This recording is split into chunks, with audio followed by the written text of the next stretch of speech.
have breaking news now from Hickman County. An unusual post to Facebook. The sheriff's office posted a picture of this ad just placed in the Hickman County Times on their Facebook page, making sure you know it's false. It offers a reward for information on 4 men who, quote, cut another man to pieces on Sunday, April 8th. But the sheriff says that did not happen. It is a bogus ad. And he's confessed to the crime, but prosecuting Joseph Daniels for the death of his son won't be an open and shut case, especially because the body of 5-year-old Joe Clyde Daniels still has not been found.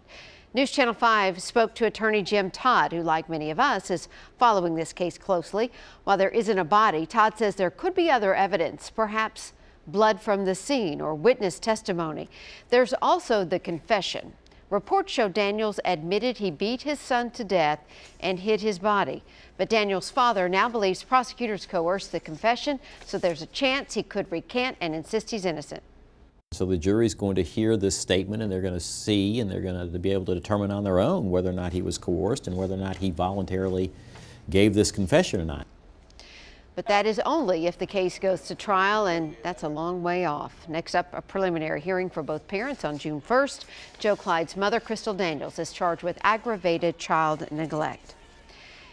And a man who dressed up as Spider-Man to entertain kids at a Nashville hospital will now spend the rest of his life behind bars for child pornography crimes. News Channel 5 interviewed Jarrett Turner in 2013 as he was washing windows at Vanderbilt Children's Hospital. Court documents say over a 7-month period he took sexually explicit images and videos of himself with children. The incidents occurred while he was babysitting at his apartment in Nashville. He shared the images online using public Wi-Fi to hide his identity, now sentenced to 105 years in prison. It's a disgusting case, and the 105 years is, you know, the least I would hope someone like this would get for what he did to 2 young children. A spokesperson for Vanderbilt Children's said in a statement police investigated the matter and found no indication of inappropriate or illegal behavior by Turner on the hospital campus. New information on a scary BB gun attack off Broadway. An 11-year-old and 12-year-old are charged here. This happened near Joe's Crab Shack Sunday night. We've also learned 2 men were hit by the gunfire, one in the face and the other in the chest. The 11-year-old is charged in this shooting and was also arrested for a Friday evening robbery. Police say that in that incident, he and a 13-year-old robbed a woman as she was driving downtown. The teenager charged in the Marshall County High School shooting will be tried as an adult. You see Gabriel Parker right there. He's 15 years old, but his case was automatically transferred to circuit court. Recently, a motion to challenge that move was denied. Police say Parker shot and killed 2 other 15-year-olds, Bailey Holt and Preston Cope, inside that school earlier this year.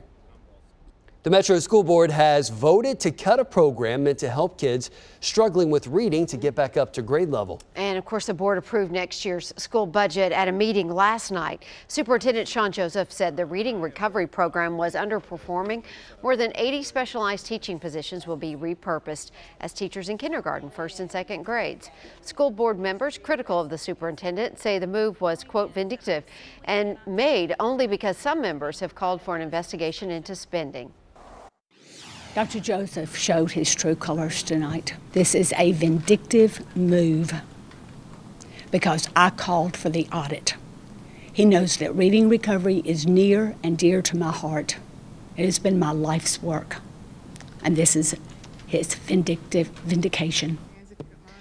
Also approved last night a 2.5% raise for school employees opposed to the 2% raise originally planned, and the jobs of 7 social workers were saved.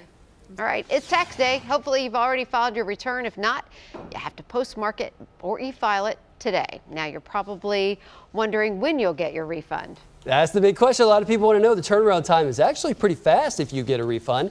The IRS issues 9 out of 10 refunds in less than 21 days after it's filed. And as of March 30th, the average refund paid out so far this year was just under $3,000.